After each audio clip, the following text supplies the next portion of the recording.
दोस्तों नमस्कार। आप देख रहे हैं लोक बंधु चैनल।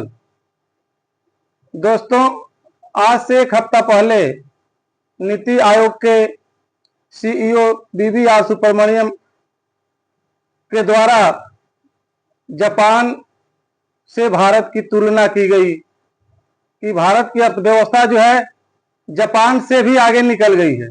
पूरी दुनिया में भारत की अर्थव्यवस्था चौथे स्थान पे है और इसके ऊपर तमाम वीडियोज आए, तमाम लोगों ने प्रतिक्रिया दी, तरह तरह के वीडियो बनाए गए, उदाहरण दिए गए, लेकिन ये किसी ने नहीं बताया कि हम किसी देश के साथ तुलना कर रहे हैं, अपना बराबरी कर रहे हैं, तो इसका कुछ पैमाना होना चाहिए या नहीं होना चाहिए। मैंने तमाम लोगों की वीडियोज देखे, वायर का भी देखे और रवीश कुमार का आया, पुण्य प्रसून वाजपेयी का आया, मैंने कई लोगों की वीडियो आई, लेकिन किसी ने जापान से और भारत की अर्थव्यवस्था की तुलना नहीं की कि किस मायने में हम जो है भारत की अर्थव्यवस्था जापान से आगे निकल गई। मैंने एनालिसिस किया, खोज किया और मैंने तुलना करना चालू किया तो पाया कि भारत जो है जापान के किसी भी कोने में नहीं खड़ा है। और मैंने भारत और जापान के अर्थव्यवस्था की तुलना की, जो मैं आप सबके सामने रख रहा हूं। भारत की प्रति व्यक्ति आय और जापान की प्रति व्यक्ति आय। जापान की प्रति व्यक्ति आय जो है 13,11,056 रुपया वार्षिक है, जबकि भारत की प्रति व्यक्ति आय 2,08,06 रुपया प्रति वर्ष है। अब बताइए हम कहां खड़े हैं। जापान की प्रति व्यक्ति आय माने एक आदमी की आय जो है साला महीने का 1 लाख से ज्यादा है और भारत की 20,000 रुपया है।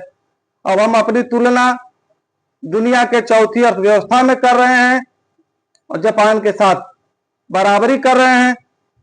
शिक्षा के क्षेत्र में मैंने तुलना की तो जापान में जो है 98.3 लोग शिक्षित हैं, जबकि भारत में 70% लोग शिक्षित हैं। यहाँ 30% करीब करीब लोग निरक्षर हैं। ये सरकारी आंकड़े हैं। अभी और नीचे है भारत में निरक्षरता की स्थिति। बेरोजगारी का मैंने तुलना किया तो जापान में 2.5% लोग बेरोजगार हैं और भारत के जनवरी में आंकड़े आए थे 8.20% बेरोजगारी का आंकड़ा है। जापान में स्वास्थ्य की और भारत के स्वास्थ्य की हमने तुलना किया तो जापान में स्वास्थ्य दर दुनिया में सबसे ज्यादा है।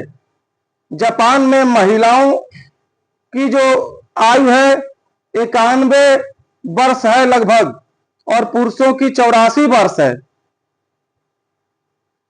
195 देशों में भारत की स्वास्थ्य व्यवस्था की जो दर है 195 देशों में 198 स्थान पर है, जबकि स्वास्थ्य सेवा पहुंच के माने बहुत दूर है जापान से।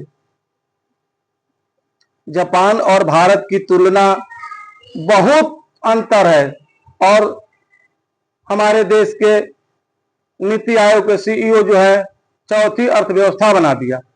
ये 2014 से सरकार जो है वर्तमान में जो देश में चल रही है झूठ बोलना चालू किया था।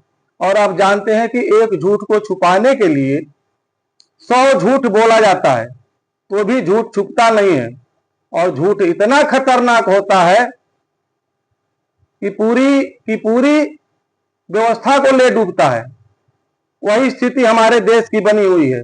सरकार में बैठे लोग नौकरशाह और नौकरशाह सरकार के ही कहे हुए बातों पे चलेंगे तो उनके बताए हुए रास्ते पे झूठ बोल के जो है हमारी अर्थव्यवस्था को आगे बढ़ाया जा रहा है, जबकि अडानी की अर्थव्यवस्था, अंबानी की अर्थव्यवस्था, जो कुछ गुजराती पूंजीपति हैं उनकी अर्थव्यवस्था आगे बढ़ा है।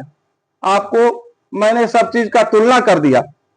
जापान में लगभग हर कोई सार्वभौमिक स्वास्थ्य बीमा प्रणाली के माध्यम से स्वास्थ्य लाभ पाता है, जो लगभग 98% आबादी को कवर करता है।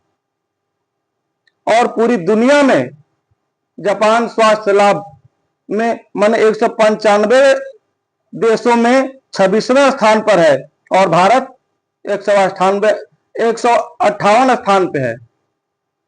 यह है भारत और जापान के अर्थव्यवस्था की तुलना। और आप सब समझदार हैं।